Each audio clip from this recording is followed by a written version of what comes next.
Perfect. So welcome. And as I said, I'm going to try to keep my eyes on the mobile because I can't see the comments. The live dashboard on Facebook is a little bit like this. And I threw together this training. So this is going to be like 45 to 60 minutes where we are going to talk about how to convert inside of a virtual event. And I threw together this training for the people that joined my bundle. I have been participated in a bundle the last 7 days, and there has been over 100 people that have joined, and I wanted to add some more value. And then I thought, I'm going to stream it into the Facebook group. I'm going to stream it live so everybody can ask questions if they want to. And then, of course, I'm going to upload the recording on YouTube and send it out if you can't catch this live training. And for you who don't know me, so my name is Angela. I'm a virtual event sales expert. If you're watching this live, please, you can please make a comment so I can just see that it's working. Maybe I can see the comments in the live dashboard here. But so my name is Angela. I'm a virtual event sales expert. So what I do is that I help our clients attract and turn leads from cold to sold within days using virtual events. I didn't start out doing that though.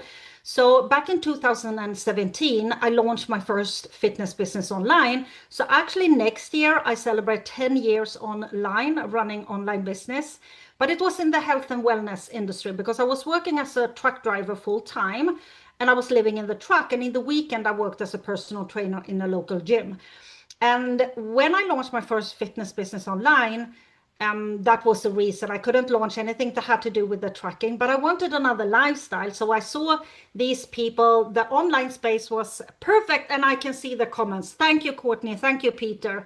And welcome here live. And I can see them on my phone at least.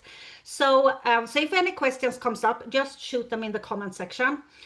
And I wanted to have another lifestyle. I wanted to travel the world. I wanted to lay on the beach. I wanted to drink pina colada and have money coming into my bank account. So I built the fitness app because I was sold a sales system that was an app, and it was ads running to quizzes, and depending on what they answered in the quiz, I sold different programs. It was so complicated, I can't hardly explain it, and it was very expensive as well. The app cost a lot of money, of course, and running the ads cost a lot of money. It was just costing me more money than I was making. Then I came across in 2017, late 2017, a 5-day challenge, and that is when I saw the value of running 5-day challenges. And I realized that all the tech that I had created worked as a wall between me and my audience. And this was before the market was so saturated. This was before the pandemic and everybody went online. And even then, people bought because of relationship. And then we entered a market that was more marketing driven. So the people that have almost the most money could just throw in money on ads and make more, sell more offers. And now we have moved back to a more relationship driven market because of how the market looks like. But this was way before. And that challenge, together with a webinar, took my fitness business to $100,000 in sales within 4 months. And I kept working as a truck driver. I had my fitness business up until 2019-ish, when people start asking me if I could help them with the webinars. And that is when I started to pivoting. And in 2020, I quit as a truck driver and I closed my fitness business. And since then, this is all that I have been doing, helping people sell their offers with virtual events. But they have changed a lot.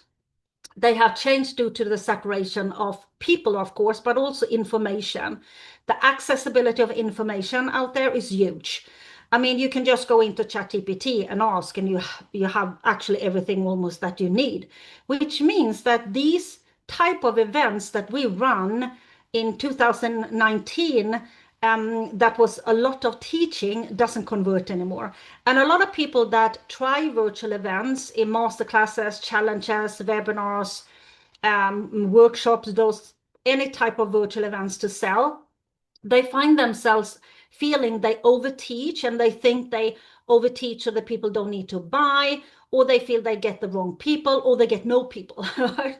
So there's a lot of things. And today's session, I wanted to talk about something that a lot of people that help others do virtual events don't talk about. Because many people kind of who teach virtual events, masterclasses, challenges, whatever it is. They teach the strategy. A lot of people also have learned how to strategically run a webinar or a masterclass or a challenge or a workshop. But knowing how to host a virtual event and how to actually host a virtual event that converts are two very different things. Okay? And most people, when they get taught how to do virtual events or how to create them, they go all in on the teaching. It needs to be in a certain way, and cameras. I am even have seen that you need to have a special setup, and slides should be so perfect, so you kind of think it's a pro that have done them. You need to look in a certain way. There needs to be a pitch at the end that is built in a specific way, whatever, okay? But in reality, there are usually two completely different problems when a virtual event actually don't convert, okay? And I wanted to cover them today. And the number one is, of course, you get the wrong people in the room, right? You're trying to sell dog courses to cat people. So you attract cat people in, and then you say, hey, come and buy my dog course, right? It just doesn't work. And you might think that, yeah, but nobody do that. You have no idea how many people do that, because they run virtual event on trendy topics to grow their list. It's just that a huge list doesn't mean that you make money if it's the wrong people, right? The second thing is that you actually have the right people in the room, but it still doesn't convert.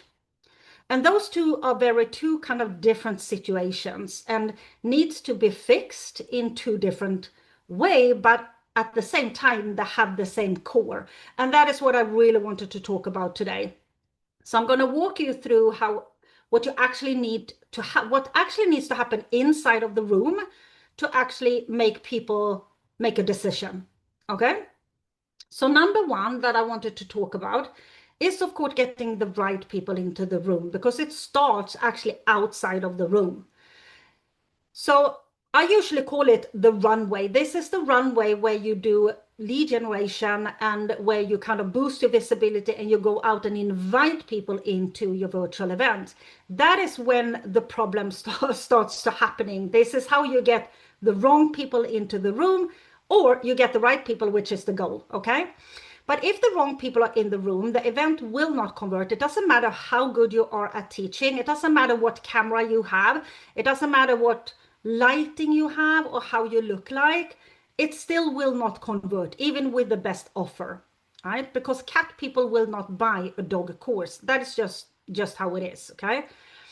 And this is where a lot of people misunderstand the role of lead generation content. Not all content is created equally, right?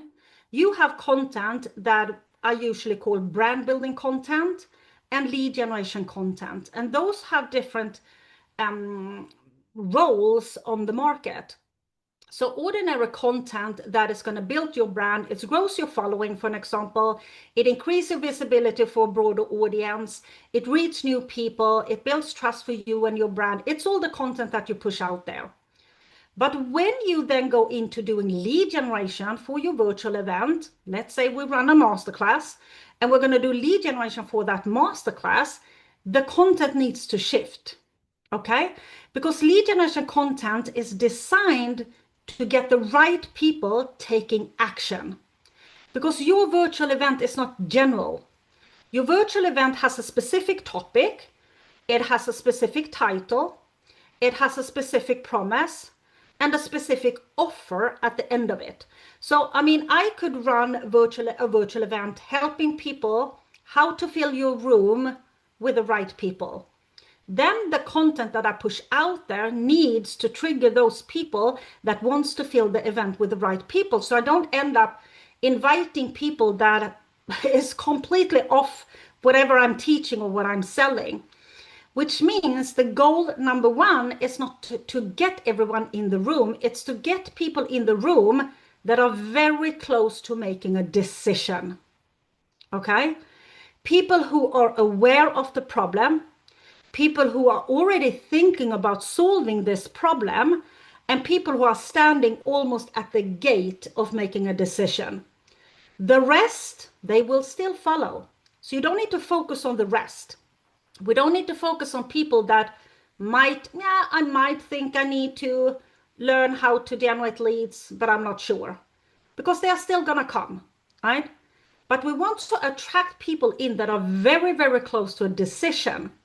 And in order to do this, you need to understand what I call decision-making moments, both outside of the room when you attract them in, but also inside of the room. And this is where these moments comes in, both in the content and in the way that you teach. You need to understand what your audience is experiencing right before they decide to change. Okay? Think about someone, we need to take something simple. Think about someone that wants to lose weight. The weight loss industry is huge. It's very easy to kind of think in that niche, even if you're not working in it. So let's say you have someone that wants to lose weight. There are a lot of people that think, okay, maybe I should lose weight, right? A lot of people think that, oh, I'm going to lose a couple of kilos or whatever, right? Then there are people who are aware that I think it would be good for me if I lost weight. I think it really would benefit my health, right? And then there are the ones that say, enough is enough. I'm done. I am making a decision and I'm going to lose this weight before July. Your goal is to speak to those people, right? The rest will follow because those people are aware they have a problem.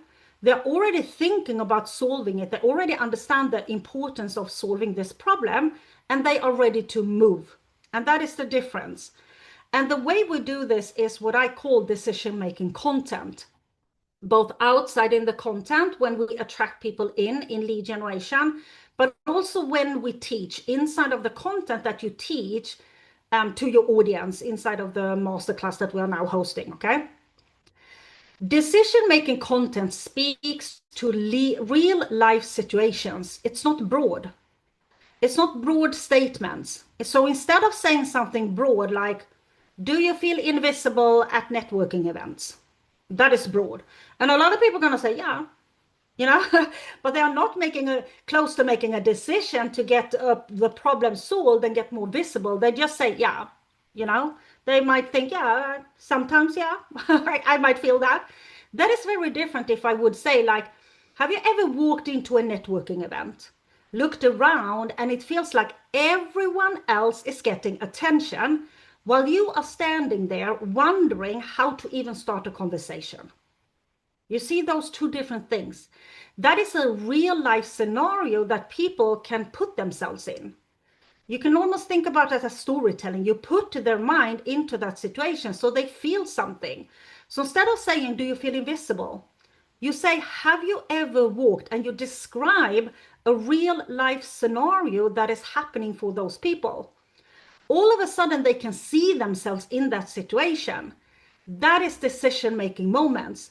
That is when people are going to say, yeah, that's exactly how I feel. And I am done. I'm going to do something about this because I don't want to be invisible in networking events. I don't want to feel like I'm the best kept secret and I don't dare to go and speak to someone. You see how the difference of those two people are. One is going to make a decision. One is going to say, oh, yeah, this was valuable. I'm going to think about it. And those people are going to come anyway. So you don't need to worry that, yeah, but I want to build like, know, and trust and more awareness with those people. You're going to do that anyway. But if you fill your entire event with this broad people and not people that are very close to making a decision, you're going to see a low conversion rate because you're going to have a lot of people saying this was wonderful. I really like whatever you taught me. I have a book full of notes, but I'm going to think about it. And then they leave and sometimes even they ghost you, right? They say this was the best thing that I ever participated in, and then you never see them again, okay? That is the difference. And that you need to use in your lead generation content to attract the people that are really close to making a decision. And the content should, of course, be about whatever you teach in your event. I mean, I could run an event on 15 different things. And if I would run an event about how to fill your event with the right people, I would create content around exactly that topic, talking about real life scenarios for those people who struggle with either getting people in or fill the event with the right people during my lead generation. And then when I don't promote my event, I go back to talk about all the other 14 things. And I start attracting more people in. And then I host the next event. And then you switch the content so you pull people in. I hope that makes sense. And that is why it's a difference between the ordinary content. I call it brand building content. You can call it whatever, visibility content, social media content, and lead generation content. It's not just to throw a call to action at the end. Okay. So that is the first thing. But what then happens is that you do this outside. So you start to nailing the content and people start coming in, the right people start coming into the room. And what happens then is that all of a sudden you switch because you go into this, what can we say, teaching mode. Okay, so you fill your event with just teaching. So the people that was very close to a decision comes into the room and then they just sit there and say, yeah, but I know all this. I have heard this. This is just, I don't know, still don't know what to do. I don't know if I'm going to make a decision. I'm not sure. This was too much. I don't know. I'm going to think about it, right? And the other thing that happened is that you switch into what I sometimes call the expert mode. Is when you all of a sudden start teaching as an expert. You start talking about an expert. So your language is not talking to these life scenarios, these people in the way that they describe their problems, struggles, frustration, fears, dreams, desires. So you start talking about like an expert using your expert language. So the language in itself inside of the event just flies right over their head. And they just sit there and they say, I don't get it. I don't understand. And this was one of my biggest problems that I had when I launched my first 5-day challenge, because it was not inside, it was actually in the title. So I knew that these women that I wanted to work with, they biggest struggle not losing weight was the way they saw food, because they saw food as an enemy, etc. Right? So I put a title on that workshop that was called Change the Way You See Food. How many women out there go around and say, I want to change the way I see food? I can say it's not a lot, right? But the experts talk like that. I did, right? So when I switched the title of the virtual event to lose weight without giving up the cupcake, everything changed. Because all of a sudden, it was something they actually said. I want to lose weight, but I don't want to give up my cupcake or candy or whatever, right? So that is the same thing inside of your event. When you teach, the way that you speak, the way that you teach, you still need to use their language. You still need to talk to these real life scenarios.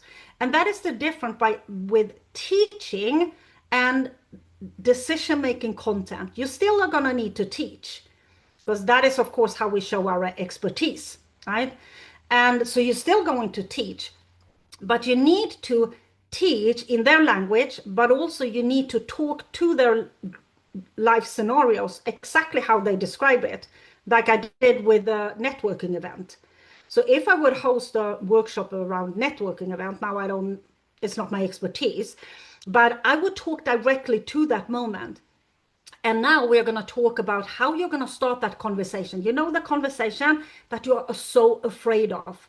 So we're going to talk about how to shift your mindset so you know how to go out and start the conversation. So I remind them and I talk about this real life situation that they are in. And that is the difference between just teach and teach to what I call decision-making content.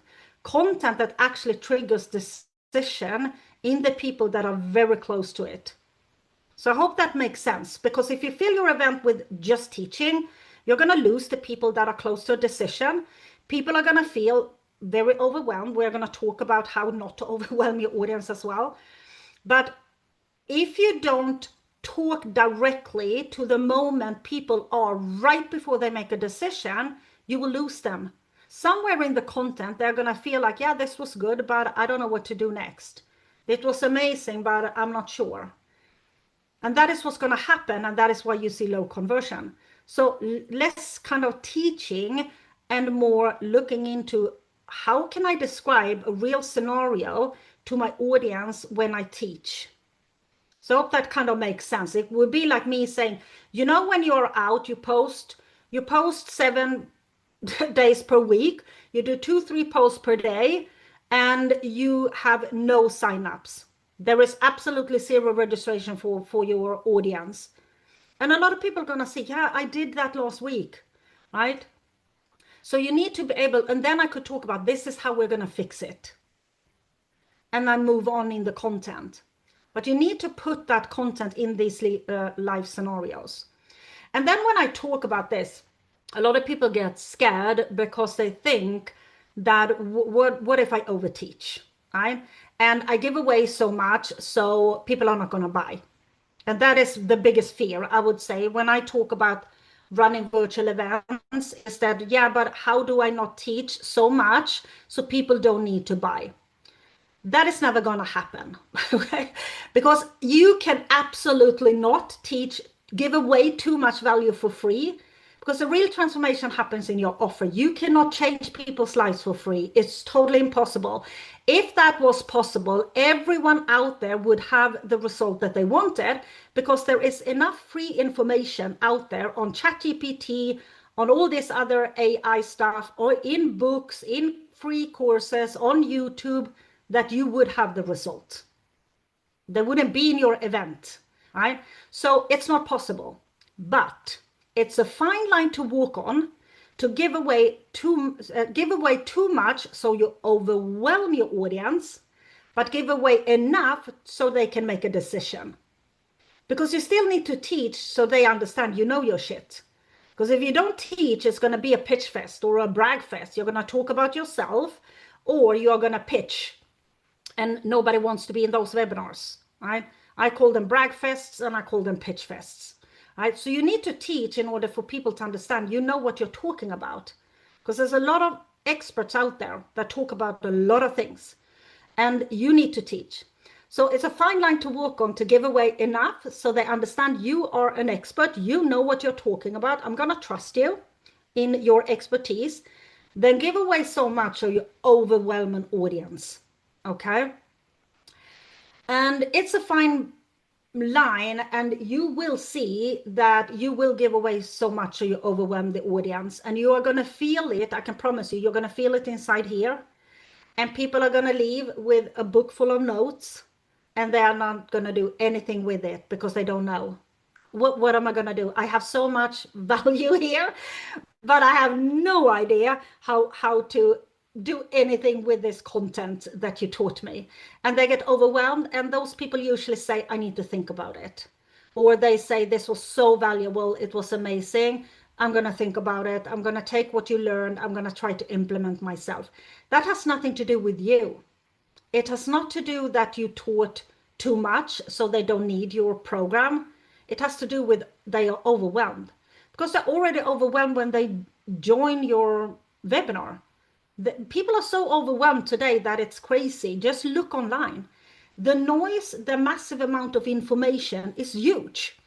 It hasn't, I don't think it has ever been this, right? It's so saturated with information. People don't need more information, right? So that is what's happening when you feel that you over teach. So to fix that problem, you want to just shift the way you think when you create the content.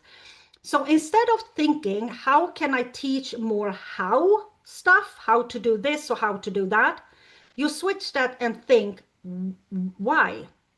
Why do they need to do this? Not how they need to do it, but why do they need to do it?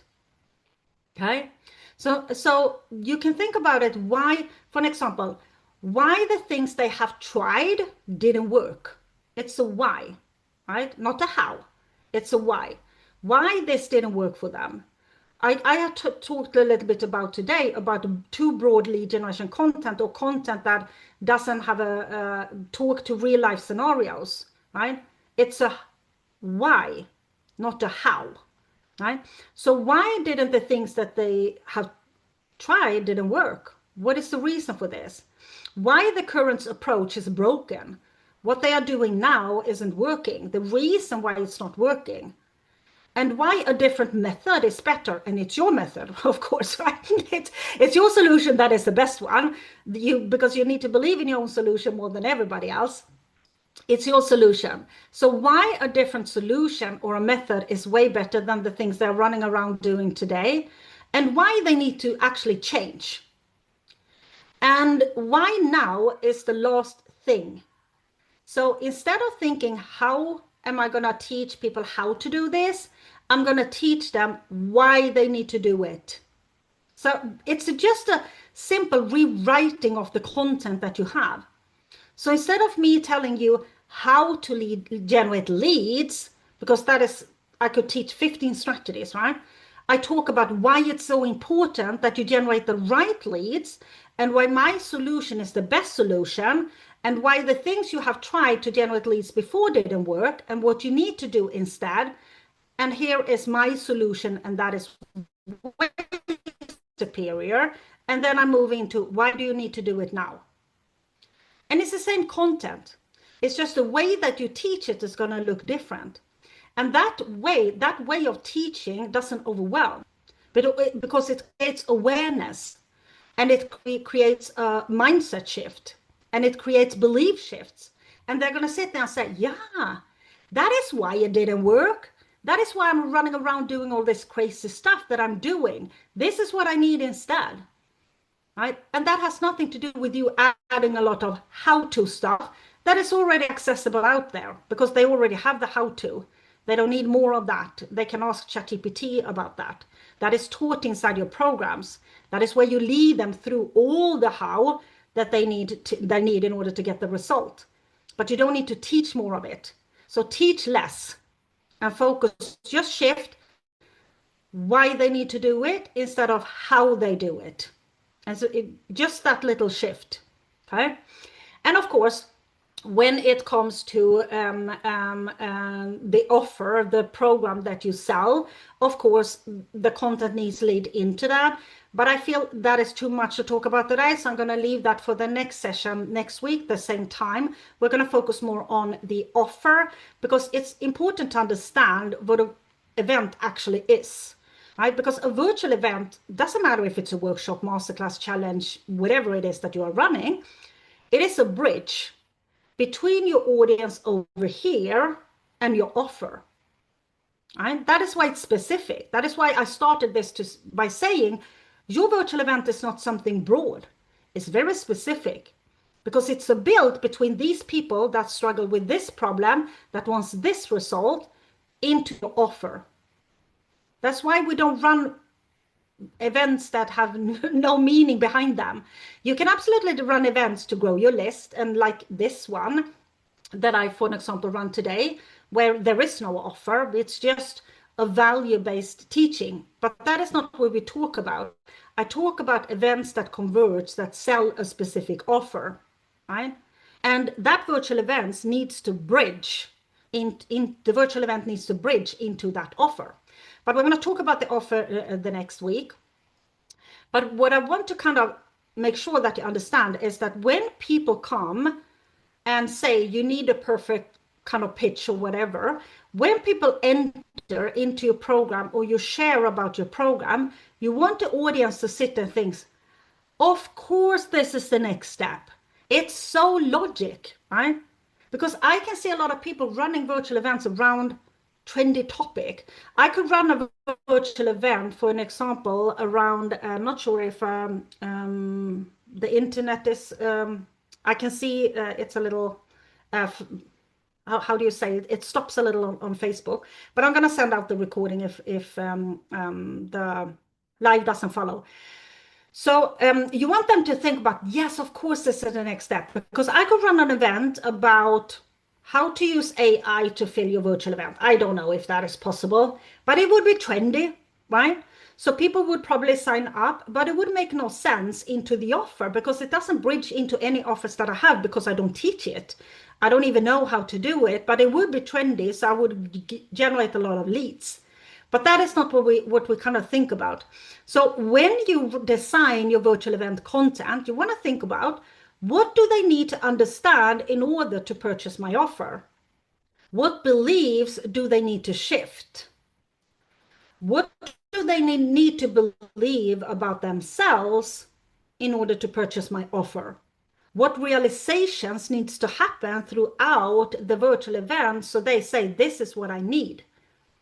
So when the offer is presented, it feels like a logical next step. Okay. But we're gonna talk more about the offer next week. Okay. So not sure if the video is working on Facebook or not.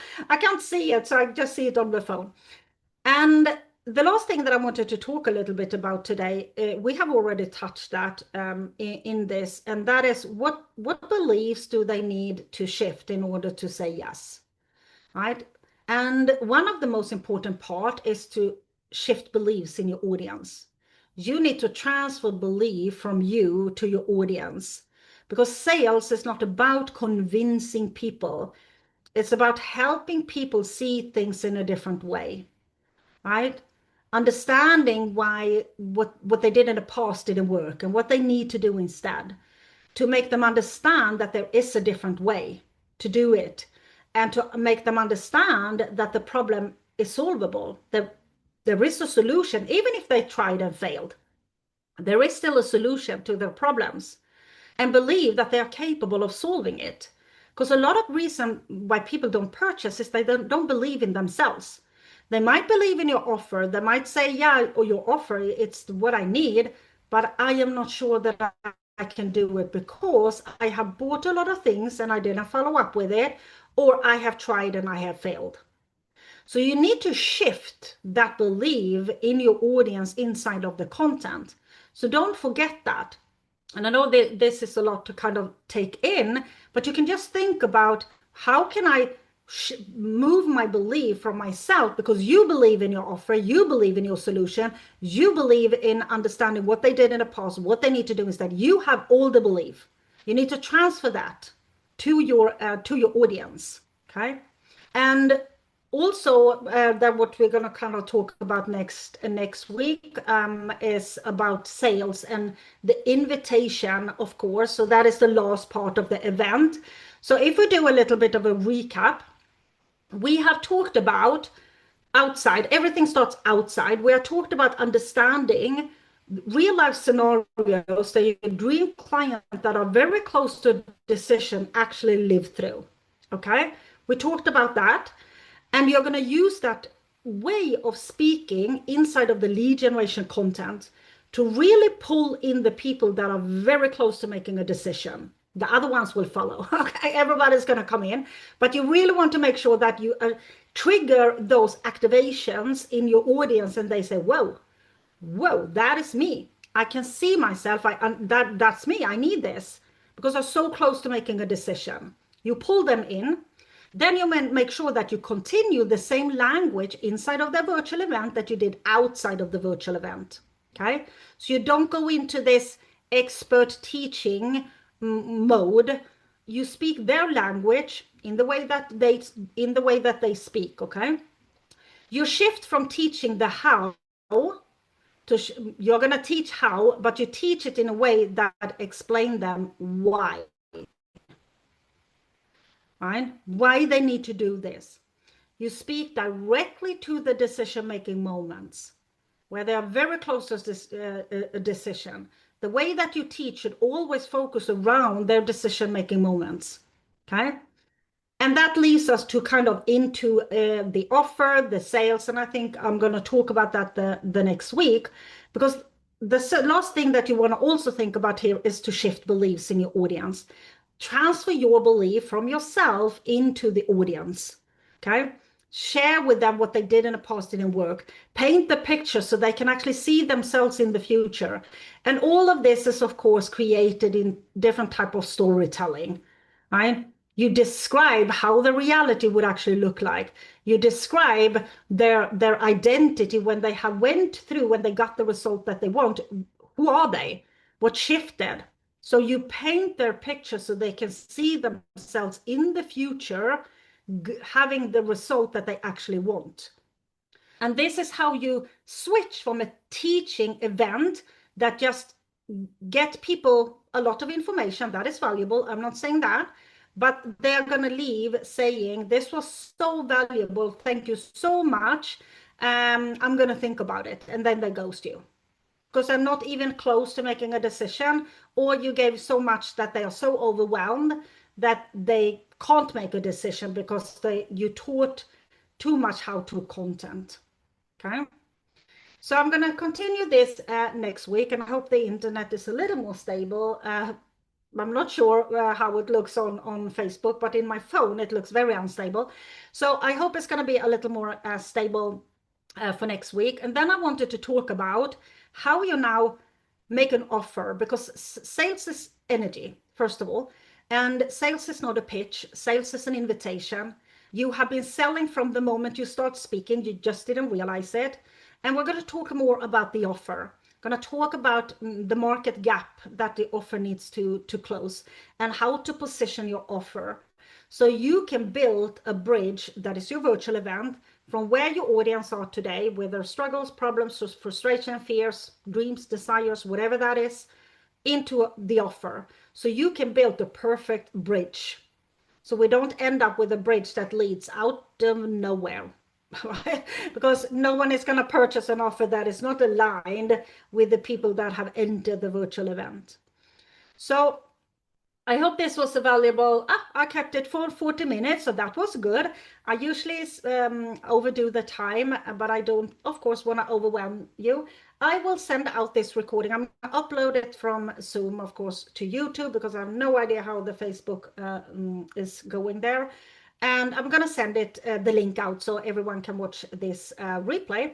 And then if you're not already inside of my new Facebook group that I created just a couple of months ago, the revenue room, come and join, because these trainings are specifically for the people inside of the community.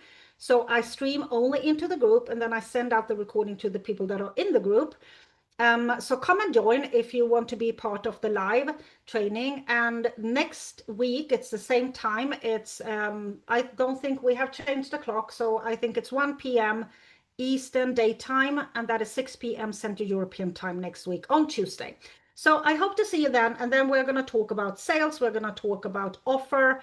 And we're going to talk about the last piece to put this kind of together and do a little recap of today. So thank you so much for today. And yeah, I'm going to look into Facebook and see how that stream is looking. But I'm going to upload this recording in the Facebook group, okay? For anyone that is inside of there. So thank you so much, and take care, everyone. And I hope to see you next week. Bye.